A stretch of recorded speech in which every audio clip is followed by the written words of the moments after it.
Well, good evening and welcome to another episode of Brett's Old Time Radio Show. And welcome to my home here in beautiful Lyme Bay. It's been, Vicky's out playing darts tonight, so that's what's happening. The boys and I are just staying in the warm where it's not windy and blustery. We're just having a bit of a chill out. Boys are playing on their gaming consoles. Do you call them gaming consoles now? George is on his computer, William's on his Oculus, and I'm just sat really just you and I listening to podcasts, which is fine. That's fine. I'm fine with that. Huge thank you for joining us once again for our regular late night visit to those dusty studio archives of old time radio shows right here at my home on the south coast of the United Kingdom. I'm Brett. I'm your host for our Nighttime Podcast. Welcome to another episode. I've got Facebook, Instagram and YouTube. Please check them out. They're all called Brett's Old Time Radio Show. Little follow, well, that would be much appreciated. And don't forget, our sister podcast is called Sunday Night Mystery. If you get a minute to check it out, I'd really love that. Time now for our latest adventure with Sherlock Holmes and Dr. Watson. It's called The Adventure of the Tolling Bell. First broadcast on the 7th of April, 1947.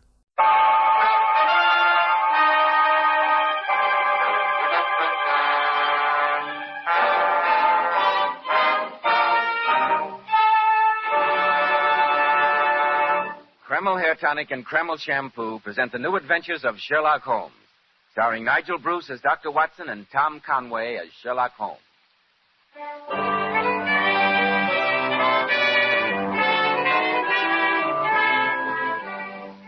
Now, once again, it's time to keep that weekly appointment with our good friend and host, Dr. Watson.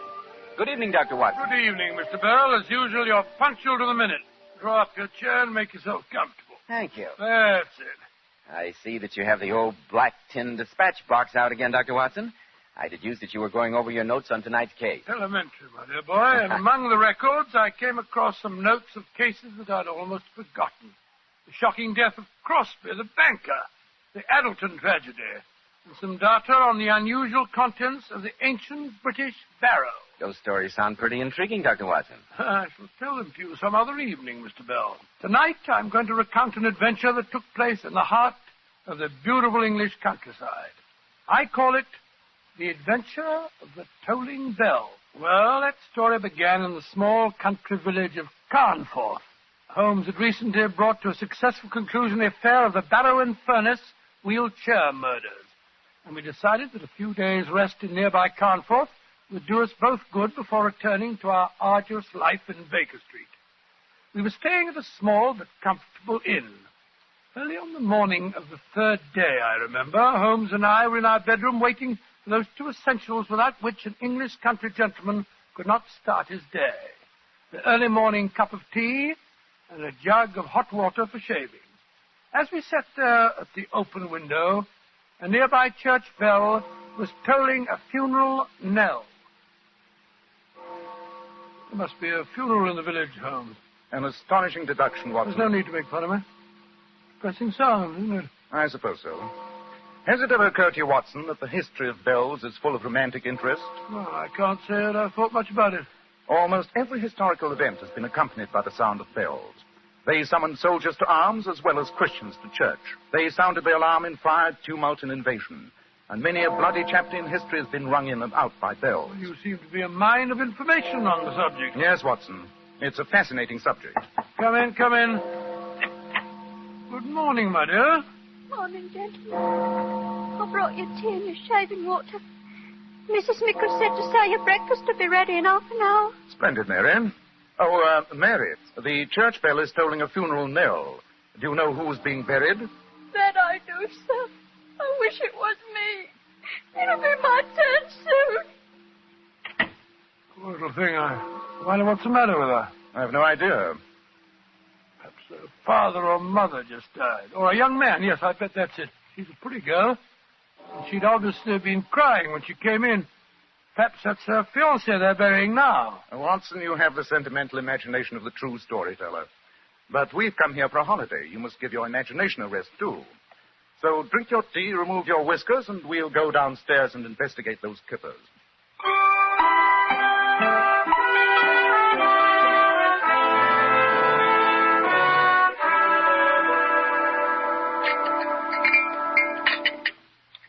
You You like your kippers, gentlemen? Excellent, Mrs. Mickle, excellent. Never eaten better. Yes, indeed. By the way, Mrs. Mickle, we heard the funeral bell tolling earlier on. Do you know who was being buried? That I do. 2 souls are being buried. And one of them was a murderer. A murderer? Good Lord, in this peaceful village? What happened, Mrs. Mickle? 'Twere old Threadgold, the corn merchant. Found out his wife had been gallivanting around with a young fellow from Bolton. Cut her throat, he did, and then hanged himself. More tea. Thank you. Oh, shocking. So the peaceful countryside is not as peaceful as it's made out to be, Holmes. A fact that I've frequently had occasion to point out to you, Watson. Has the Morning Post arrived yet, Mrs. Mickle? Here comes old Gilly up the path with it now. I'll see if he's got anything for you. A murder, eh? What do you make of it, Holmes? What is there to make of it, Watson? A jealous husband murders a faithless wife and then commits suicide. A tragic story, but a simple one. Top of the morning to you, gentlemen. Good morning, Gillian. Any letters for me today? Oh, Mr. Holmes, 2 letters. One of them's got some newspaper clippings in it, I think. And you've got a postcard from a Mr. Lestrade. He wants you back in London bad, Mr. Holmes. Here you are. Upon my soul, Gilly, you've been reading Mr. Holmes's private correspondence. Bless your heart, Dr. Watson. If I didn't read other people's correspondence, how would I know what's going on in the village? You were right, Gillian. It is newspaper clippings. By the way, you heard about the murder of Mrs. Threadgold, I suppose? Heard about it. I told the bell this morning at the funeral. You mean to say that you're the bell ringer as well as the postman? Bless your heart, yes, Doctor. President of the Choral Society, too, as well as being on the parish council. You're a busy man, Gillian. That I am, sir. Take this afternoon now. I'm to ring those bells again. Not another funeral, surely? No, sir. A wedding this time. Oh, I'm glad to hear it. Young Sam Perrin is marrying the Slater girl. And you might say I'm responsible for bringing them together. Got some of their letters mixed up, I did. They looked each other up to exchange them, and presto, before you know what's happening, they're getting married. Regular Cupid, you might say I am. Be off with you, Gilly. Other people want their letters. Mr. Holmes doesn't want his kippers spoiled with your idle chatter. All right, Mrs. Crabapples and Vinegar. One of these fine days you'll smile, and the world will come to an end. Good day, gentlemen. Talkative old busybody he is. Oh, Mr. Holmes. Mrs. Lackland's in the hall. The poor old lady's most anxious to talk to you. Mrs. Lackland? She has the seamstress shop in the High Street. Her only son ran away from home a few months back. I think that's what she wants to speak to you about. Oh, but my friend's here for a rest, Mrs. Mickle. I told her that, Doctor, but she won't go away without seeing Mr. Holmes. Oh, very well. Ask her to come in, please, Mrs. Mickle. Yes, Mr. Holmes. Oh, why do you bother to see her, Holmes? Sounds like a trivial matter. The disappearance of an only son can never be a trivial matter. Well, I meant trivial for you, not for her. This is Mr. Holmes and Dr. Watson, dear. Thank you, Amy. Good morning, sir. Good morning. Good morning. Please sit down, Mrs. Lackland. That's it. Now, what's the trouble? It's Tom, sir. My only son. He left me 4 months ago, and I've not seen ear nor eyed of him since. You've had no message from him since he left? Not one word. I'm fair out of my mind, sir. Have you any idea of his reason for leaving the village, Mrs. Lackland? None, sir. He was a good boy, and he worked hard, and he didn't fool around with those flippity-gibbet girls in the village. I think he's met with foul play, gentlemen. And I want you to find out about him for me, Mr. Holmes. I've heard say in the village that you're the greatest detective in England. Mrs. Lackland, I'd be glad to help you, but you give me no clues to work with. I'm afraid if that I it's can't... money you want, I got £20 in my postal savings. It's all yours if you can bring my Tommy home to me. Or at least tell me he's safe. Mrs. Lackland, I wouldn't dream of accepting a fee. However, I shall give your problem some thought. If I arrive at any conclusions, I'll get in touch with you at once. God bless you, Mr. Holmes. Good morning to you, sir. A good day. Good morning, Mr. Lackland. Poor old thing. I don't see how you can help her, Holmes. Nor do I, at the moment. But a young man who has grown up in a small village like this may have led a life that his mother is totally unaware of. You said that you had to work on one of your stories today, Watson. Yes, I had a letter from the editor of the Strand magazine yesterday requesting a manuscript as soon as possible. Splendid. Then you stay at the inn and work on your latest masterpiece while I scour the village to see what may be found out about the missing young man.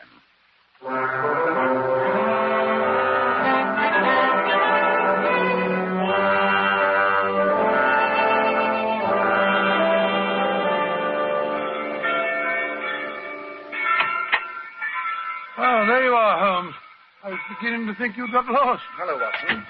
I trust you had a profitable session with pen and paper. Well, I've done about half a chapter. I would have done more if it hadn't been for those infernal bells. The wedding ceremony that the worthy Gilly told us about this morning.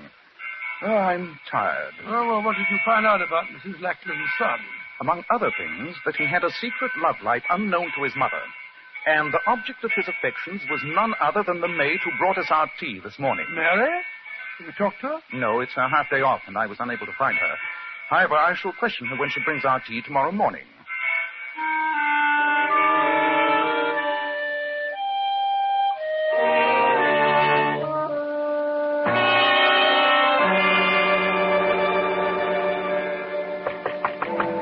Come in, Mary.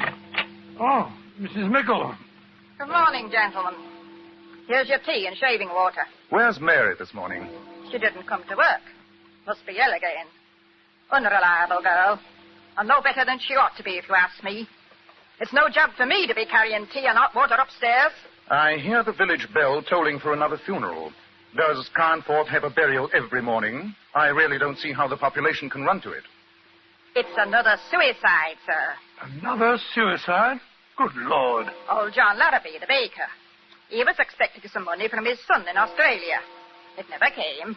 And they foreclosed on his shop. And he hanged himself. Will you be wanting a couple of boiled eggs to your breakfast, gentlemen? No, I haven't much of an appetite, thank you very much. Yes, sir. That woman seems absolutely heartless. She almost smacks her lips when she tells us about these tragedies. Yes, Watson, I noticed it. This peaceful village is beginning to seem strangely sinister to me. And since you have no appetite for breakfast, perhaps you'll join me in a little excursion as soon as you're dressed. Of course. Where are we going? To see the maid, Mary. I'm anxious to talk to her before another funeral bell begins to toll.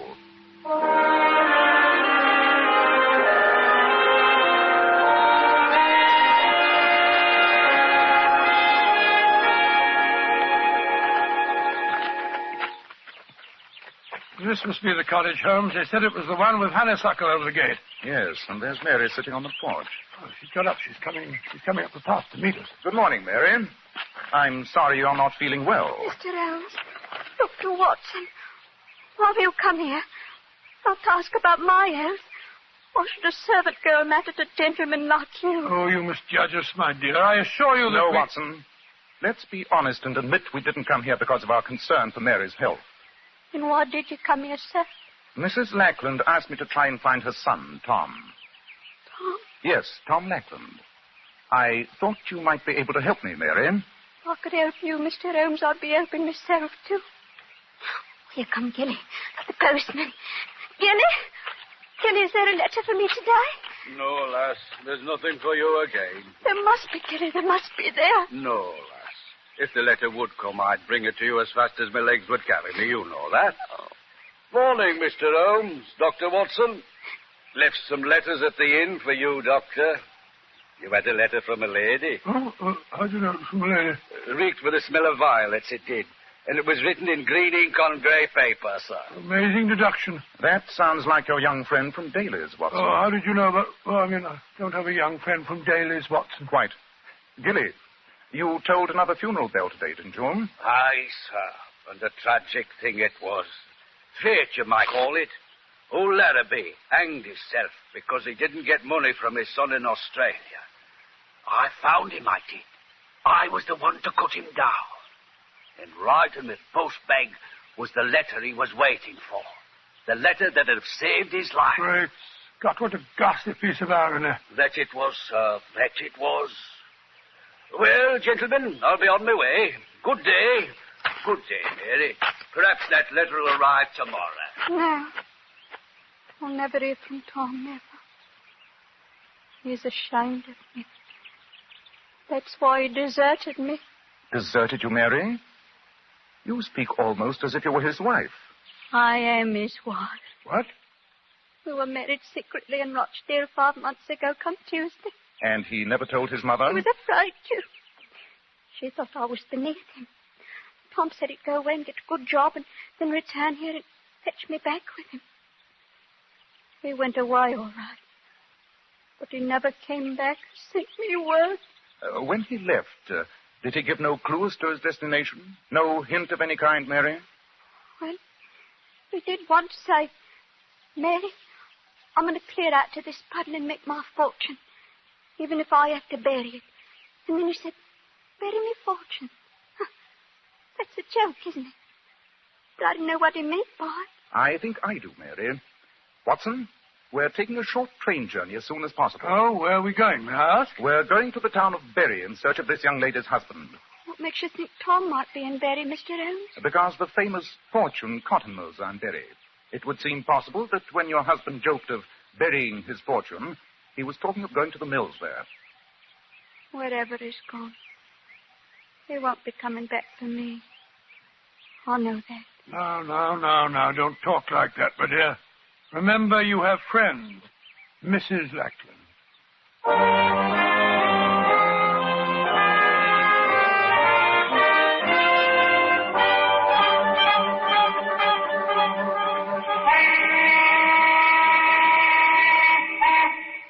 How much longer is Holmes going to be? Leaves me standing outside the factory gates as if I were a blasted coachman. Oh, there he is. Holmes! Holmes! Hello, Watson. Permit me to introduce you to Mr. Tom Lackland. Tom, this is Dr. Watson. How do you do, Dr. Watson? How do you do? Never mind how I do, young fellow, my lad. How do you do? Your behavior's been absolutely shocking. Shocking. Now, what are you talking Leaving about? your dear old mother and deserting your pretty little bride because you're ashamed of her. You're a scoundrel, sir. You deserve a good horsewhipping, and I have a good mind to give it to you. I don't know what you're talking about, Dr. Watson, but I don't like the words you use. And if it's violence you want, I don't mind telling you I'm amateur heavyweight champion of the county. You are? Oh, well, no need to become aggressive more. Don't let's waste time on being acrimonious, Watson. Let's get back to the station as fast as we can. The return of the prodigal is long overdue. We must give them every opportunity to kill the fatted calf.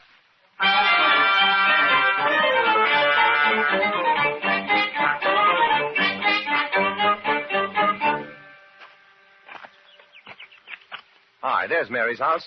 I'm dying to see her. And after this reunion, Tom, I suggest that you both go over and see your mother. I'm sure she'll forgive you. Yes, Mr. Holmes, I'll do that. Well, perhaps we should have warned her. Your sudden appearance may be something of a shock. I think it's a shock that Mary can handle. She must be out. Door's locked. Knock again, if you don't mind. She may be asleep. Great heavens! That was a revolver shot. Come on, Watson. Help me break in the door.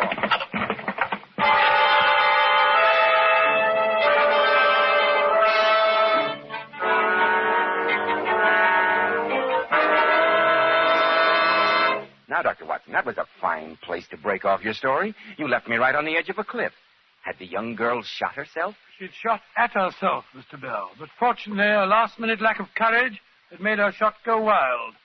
Holmes and I and the young bridegroom burst into the house and wrested the smoking revolver from her hand. I must confess that the union between the two young lovers was a touching sight. In fact, I felt considerably older than I was as Holmes and I stood there listening to Tom, reassuring her. Mary, darling, it's all right. I'm here. Oh, Tom, you are. You did come back from me. I thought you never would. I tried to kill myself, but I hadn't the courage. Oh, there, Mary. Everything's going to be all right now. It will be, Tom, won't it? I'm so tired. And now, Tom, I think the time has come to reassure Mary that you did write to her. No, of course I did, Mary, darling, and I sent you money and told you that I'd be back here to take you to Bury as soon as I'd saved up enough. You wrote to me, Tom? Twice a week. And I wrote to Mother, too. Then why didn't I get the letters? The answer to that should be obvious, my dear. Gilly, the postman, deliberately withheld them from you. Gilly?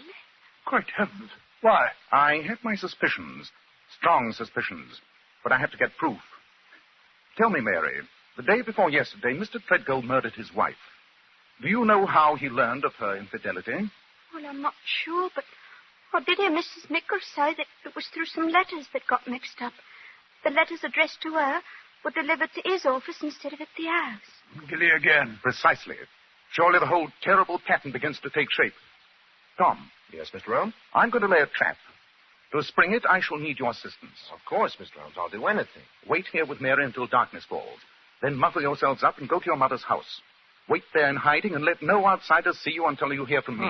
Since you two lovebirds have been separated for 4 months, I don't imagine that'll be too unpleasant. Quiet, Watson.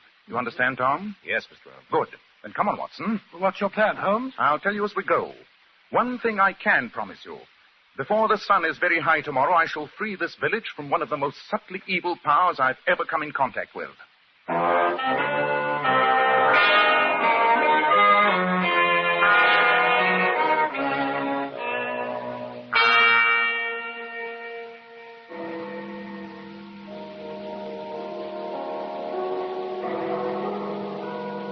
Good morning, Dr. Watson. Mr. Holmes. Good morning, Mrs. Mickle. Good morning. I always said that Mary was a no-good girl, and now she's killed herself. But of course, I had to come to her funeral. It's very charitable, Mrs. Mickle, I must say. In any case, the vicar says that the poor girl was of unsound mind. Yes, madam, you can't blame her. Well, I'll be getting into the church. Holmes, this farce is beginning to get on my nerves. What are we accomplishing by burying an empty coffin? You'll soon see, old chap. Come on, let's slip into the vestry.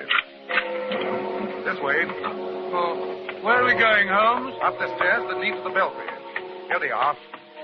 Well, supposing Gilly turns nasty when he finds out we know his secret. Then we must handle him to the best of our ability, Watson. Well, I must say I do not relish the thought of a tussle high in the belfry of a church. The man must be insane. Obviously. That's why his power must be destroyed. This door apparently leads to the belfry. Keep your wits about you, Watson. Good morning, Gilly. Mr. Holmes! Dr. Watson! You've come to see me at work. That's nice of you. Not often I get company up here. We haven't come up here to see you at work, Gilly. We know your diabolical work only too well. Yes, Gilly, we know your secret. What secret's that? You're mad with power, Gilly. You've tried to control the destiny of this village. In your position as postman, you thought you had the power to give life and death. That I am, sir. And it's a great power. It makes a man feel good. Almost like a god, you might say. That's sacrilege, you scoundrel. You were responsible for the murder of Mrs. Treadgold. Aye, sir, that I was. And for the old man hanging himself. You were responsible for John Larrabee's suicide, weren't you? Aye, that I was. Larrabee tried to vote me off the village council. I swore I'd make him pay for it, and I did. Your reign is over, Gilly. You'll never toll a bell again. The only one you'll hear will be a prison bell. You can't touch me, Mr. Holmes. You've got no proof. There's nothing you can do. Don't be too sure. I've enough influence to take your job away. You take me away from me bells. I live for these bells. You wouldn't take me away from them. You couldn't live without the power they give you, could you, Gilly? You're trying to destroy me! You are destroyed, Gilly. Yes, you've already failed. Mary's alive. Alive? But the coffin they're burying down there is full of stones. You'll be the laughing stock of the village, Gilly. They'll never laugh at Gilly. You can't catch me, Mr. Holmes. I'm beyond you still. He's running up the ladder leading to the bell car. Come back, Gilly. Come back. He's mad as a hatter. Quite. What's he going to do up there? He might set fire to the steeple, commit any madness. I'm going to fetch him, Holmes. No, Watson. He drew a knife as he fled. And with that rickety staircase and the narrow opening leading into the bell chamber, you'd never stand a chance. He'd get you on the first slash. How are we going to get him down? There's only one way. He's in a tiny loft containing his beloved bells. We'll see how much he loves them at close quarters. I doubt if even he can stand the noise in that confined space. Where's that bell rope? Come down, Gilly. Come down from there. Stop! Stop ringing me bells! Not until you come down, Gilly. Stop ringing them! I can't stand it! You drive me mad! You are mad, Gilly. Mad with power. Come down here, I say. I'm coming! Great heavens, he hurled himself out of the belfry. Holmes, he hasn't a chance of surviving that fall. I have no intention of causing the unhappy man to jump to his death, Watson, though I cannot help but feel that his poor demented mind may find a happy oblivion this way rather than in the confines of an asylum. Yes, you're probably right, Holmes. It's been a shocking case, Watson, shocking. And once again it proves the old saying that violence does in truth recoil upon the violent, and the schemer falls into the pit which he digs for another.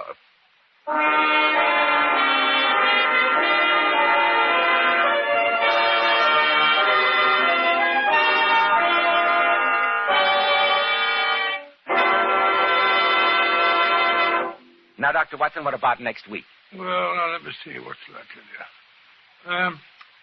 Next week, I think I'll tell you a rather gruesome story about how Sherlock Holmes saved the life and the sanity of a certain Count Romagny. I call it The Adventure of the Carpathian Horror.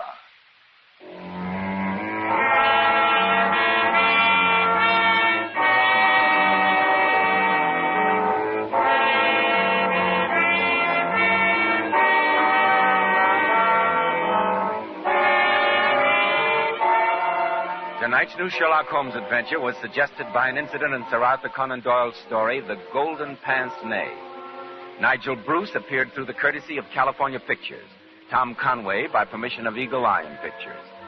The Sherlock Holmes series is produced by Tom McKnight with original music composed and conducted by Alex Steiner. This is Joseph Bell speaking for Kreml Hair Tonic and Kreml Shampoo and inviting you to be with us next week at this same time when Dr. Watson will tell us The Adventure of the Carpathian Horror.